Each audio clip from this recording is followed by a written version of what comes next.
नमस्कार जय जगन्नाथ चर्चा सहित मु प्रसन्न चर्चार प्रसंग जे बाघ बड़ ना बिलेई बड़ आपण शुणिकी निहाती भाव में आश्चर्य हे आसिले हठात बाघ बड़ ना बिलेई बड़ एभली प्रश्न कले। आज आम आलोचनार प्रसंग नहीं बाघ बड़ ना बिलेई बड़ किए सत कहूँ आउ किए मिछ। गोटे पटरे नवीन पट्टनायक एवं अन्य पटरे मोहन माझी। प्रकृत में एनएससी मान्यता पछरे कहार रही हाथ। आज आम चर्चा को नबा जे प्रकृत एनएससी पछरे कहार रही हाथ, भारतीय जनता पार्टी ना बिजु जनता दल। दुई दल एनएससी घोषणा परे नूतन सरकार को एनएससी घोषणा परे प्रमुख विरोधी दल बीजेडी एवं सरकार दल बीजेपी दुई नेतांक मध्य कथा कटाकटी एवं तुम्बी तुफान देखा मिलूँ। जेतबेले एनएससी मान्यता पाइला विभिन्न स्थान रे बीजेडी रो तुंग नेता एवं कर्मी माने बाण फुटाई बिजू बाबू अमर रहे नारा देले, बिजू पट्टनायक प्रतिमूर्ति रे माल्यार्पण कले एवं आमे एनएससी करिछु बोली कहिके खुशी मनेले। अन्य पटरे जदि देखिबा भारतीय जनता पार्टी सरकार मोहन सरकार जेतबेले एनएससी घोषणा कले सेतबेले भारतीय जनता पार्टी नेता माने मध्य निज निज अंचल रे एनएससी हेबाकु नहीं डीजे बजैकिरी नाचिले एवं ताको कर्मी मानकु नचैले एवं जो एनएससी मिलिबार श्रेय आम सरकार रो बोली दाबी कले। किंतु प्रकृत रे जतबेले आमे खबर भीतर को पसिबा जे प्रकृत रे एनएससी पछरे कहार हाथ रही, पूर्व सरकार ना वर्तमान रो सरकार। एनएससी मान्यता पछरे नवीन ना मोहन, ये वर्तमान रो बड़ प्रश्न रही। सारा ओडिशावासी मनरे मध्य ये प्रश्न उंकी मारुछि। जेतबेले सरकार एनएससी घोषणा करुछंती सेतबेले तिक्तता बढ़ुछि। प्रथमे किछि अंचल को बीजेपी एनएससी रो डिक्लेयर कला, सेतबेले मध्य बीजेडी कहला जे एनएससी को आमे पूर्वरु डिक्लेयर करथिलु, मोहन बाबू आसिले एवं हमको कॉपी कले। किंतु मोहन सरकार रो मुख्यमंत्री मोहन माझी कहउछंती जे आमे नुआ करी एनएससी मान्यता देइछु। एथिप्रति कोनोसी कागज पत्र होई नथिला, आम पाखरे कोनोसी कागज पत्र सरकार को पाखरे पहुंची नथिला एवं आम सरकार लोकंको सरकार लोक मानक पई एनएससी घोषणा करिछि। किंतु सबु परे नेता मानक मध्यरे कथा कटाकटी एवं वाद विवाद वर्तमान पर्यंत थमुने।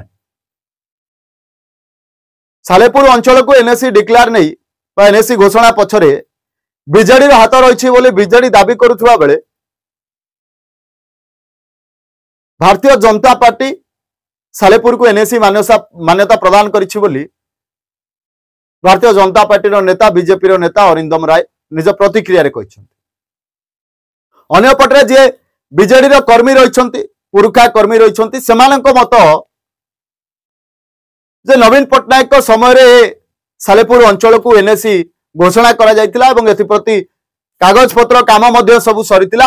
किंतु नुआ सरकार आसिले ताकू कॉपी करी सालेपुर को जो पूर्वरु एनएससी रो मान्यता मिलितिला ताकू कॉपी कले एवं आउ थरे निजर प्रचार करबा पई आउ थरे एनएससी रो घोषणा कले। किंतु अन्य पटरे जे अरिंदम राय रहिसंती स्थानीय बीजेपी नेता विधायक प्रार्थी, तांको प्रतिक्रिया अनुसार जे 2018 मसीह सरकार को पाखरे सालेपुर एनएससी को नहीं कौन कागज पत्र नथिला पूर्व सरकार को पाखरे। वर्तमान सरकार रे मु निवेदन कली एवं आम सरकार रे सालेपुर को एनएससी मान्यता मिला। किंतु प्रकृत रे सालेपुर एनएससी पछरे कहार श्रेय, बीजेडी ना बीजेपी, ताकू नहीं वर्तमान सालेपुर रे तुम्बी तुफान देखा मिलूँ। केवल जे सालेपुर नुहे प्रायतः घोषणा करा जायथिबा सबु एनएससी रे वर्तमान बीजेडी एवं बीजेपी मध्य कली लागिथिबा देखा मिलूँ। तबे साधारण जनता मतरे आम ये कहवाक चाहबू जो अंचल को विज्ञापित अंचल परिषद सरकार घोषणा करिसंती निहाती भाव में यह एक सरकार स्वागत योग्य पदक्षेप। केबे आउ किए एनएससी मान्यता पई लड़ाई करिथिला एवं को अंचल को एनएससी मिलवा कथा एवं काहाकू जबरदस्ती रे मिली ए तथ्य मध्य आम पाखरे पहुंची एवं आर पर एपिसोड रे आमे आपनक निकट रे खुलासा करिबु। सबुठु बड़ कथा हेउछि जे विज्ञापित अंचल परिषद रे लोक मानकर लाभ केते लोक मानकर क्षति केते लाभ तो निहाती भाव में रहिबो किंतु लाभ सहित साधारण जनता को जन देवाक चाहिए विज्ञापित अंचल परिषद हेबा परे पंचायत स्तरीय कौनसी उन्नतिमूलक कार्य एनएसी रे करा जिवो नाही पंचायत फंडिंग रु जो काम गाँ को मिली थाए से काम आ मिल पार ना एवं एनएसी है आपण जमी किणतु बा बिकंतु विज्ञापित अंचल परिषद मतामत नेबाकू पड़िबो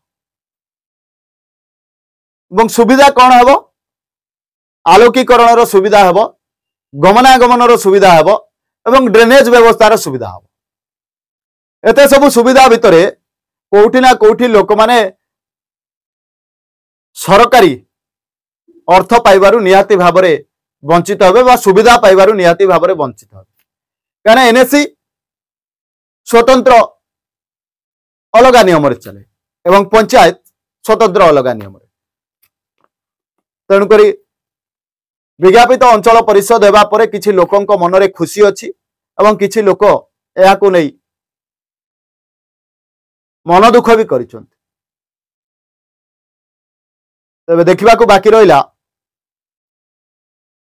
पंचायत भली एनएसी को सरकार सबु सुविधा देउछंती ना पंचायत टू एनएसी को भिन्न भाव में ग्रहण करुछंती।